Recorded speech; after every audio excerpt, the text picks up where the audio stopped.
back to my channel. We're having a Q&A video today. I've had a couple people ask different questions, and so today I'm going to go ahead and answer them.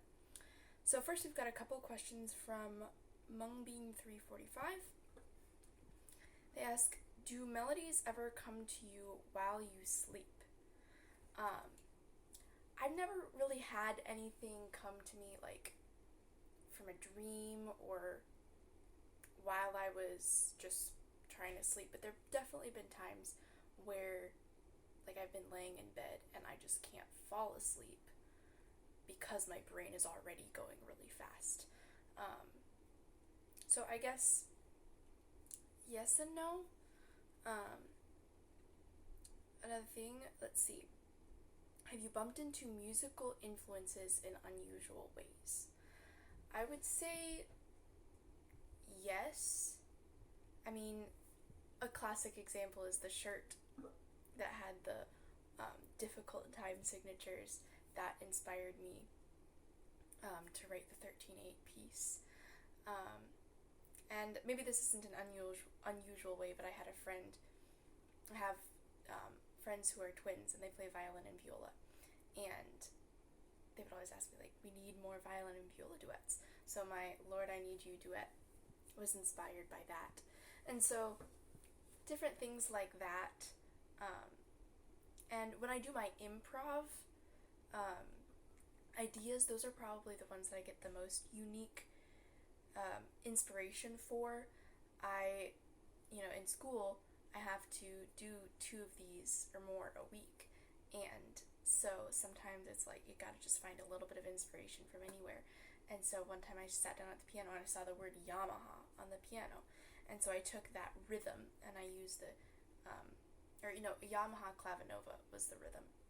And so I took Yamaha Clavinova, and that was my rhythm, and I just took that for my inspiration. So probably more for my improv ideas is where I get the most unique inspiration.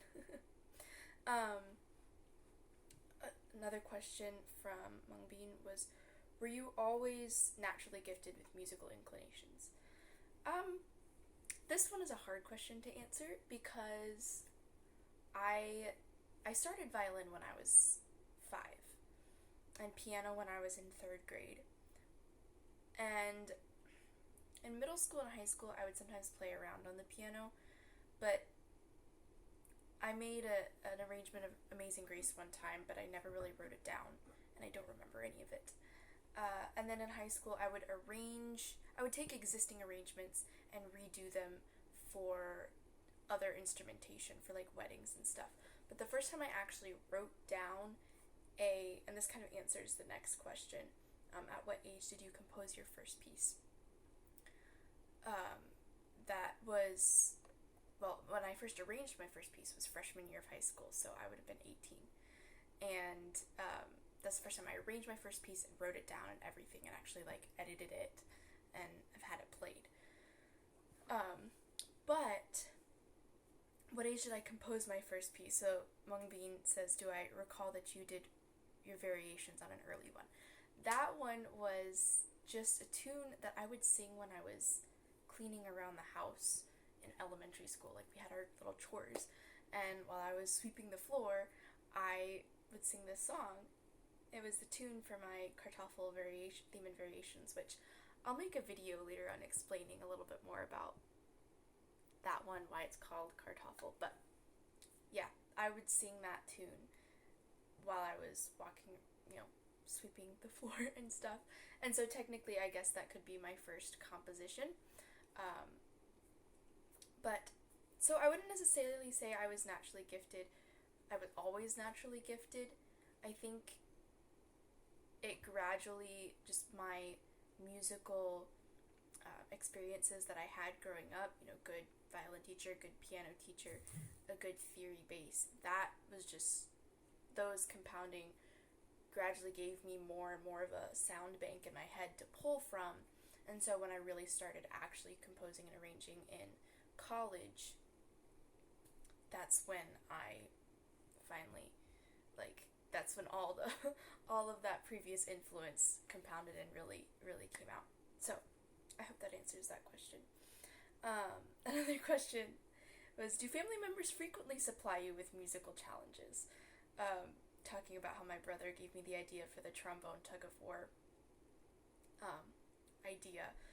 And yes and no. My dad will often say, I was thinking this song would make a really good this kind of arrangement. And I write those down. I have a little Evernote note of ideas of future arrangements and compositions that I want to write. And so I'll put it down in there. Or, you should take this piece that you've written and orchestrate it. That's kind of a challenge I'll be taking on hopefully in the near future. So sometimes it's more of like arrangement ideas, of like, oh, hey, I think this would sound good. And but I will say that the trombone one was probably the most unique challenge I got from a family member. Next question is from RJ47420. And they ask, do you see music composition as a mixture of art and science? And if so, to what balance? That is a very interesting question. In a sense, I would say yes, because obviously, we think of music as art all the time. It's, you create this work, this piece, and so I would say it's definitely art. And as for the science, I would say yes too. I don't really think about it in science terms when I'm composing, but in a sense, science is a huge part of music, with how melodies and harmonies work, what sounds good to our ears, the resolution of dissonance and consonance. So yes, science is definitely a part of music, but I wouldn't say that I necessarily think about it in science terms when I'm composing. I generally think of it in music theory terms, which is based on science, but the science, like the formulas, aren't going through my head when I'm writing. And another question also by the same person, what is your escape when you're feeling over encumbered while composing a piece? For me, sometimes it is just getting away from it altogether and getting away from composing altogether for a little bit and just coming back to it the next day. Sometimes it's just working on another project, another musical project, to kind of get that inspiration back, the joy of it back, or just playing something else musical, not even arranging or composing, just playing something musical. It really just depends on the day and on if I have a time limit on this. Sometimes it's just powering through and getting it done, and then coming back later and going through with fresh eyes and re-editing it. So it really just depends. And last couple questions from Mungbean345 again. Is shredding a temptation with unruly musical problems as well once you put them on paper? Or are the melodies protected in your head until you confirm one as the best one by writing it down? There are definitely times, it's definitely a temptation to just be like, well, I guess this one isn't working. But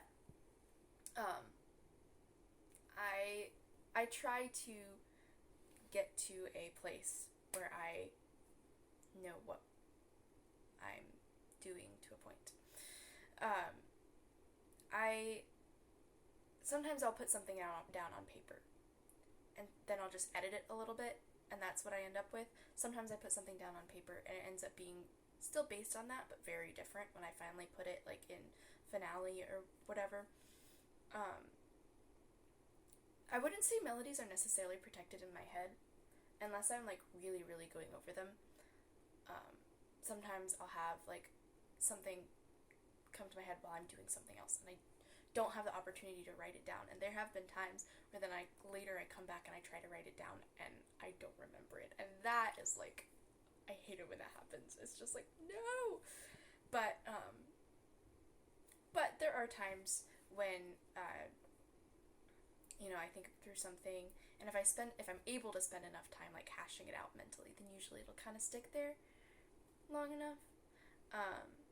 But it is definitely a temptation to when something, like, honestly, what I'm working on my composing series right now, there have been times where I've been struggling through it, just trying to figure out the harmonies and just how everything fits together, where I want to go, I should just scrap this and start over. But part of how you grow is by working through these hard challenges and fighting through them and figuring it out and going and finally getting to the end and going, okay, this is what works, and that really grows your like composing muscles. So definitely is a temptation. But yeah, so those are all the questions I have right now. Later on, I might do another Q&A Q&A video. And so if you have more questions, go ahead and put them in the comments here. If you have other ideas on what kind of videos you want to see, I would love to know what you guys would like to see. And yeah, so I will see you in a future video. Bye!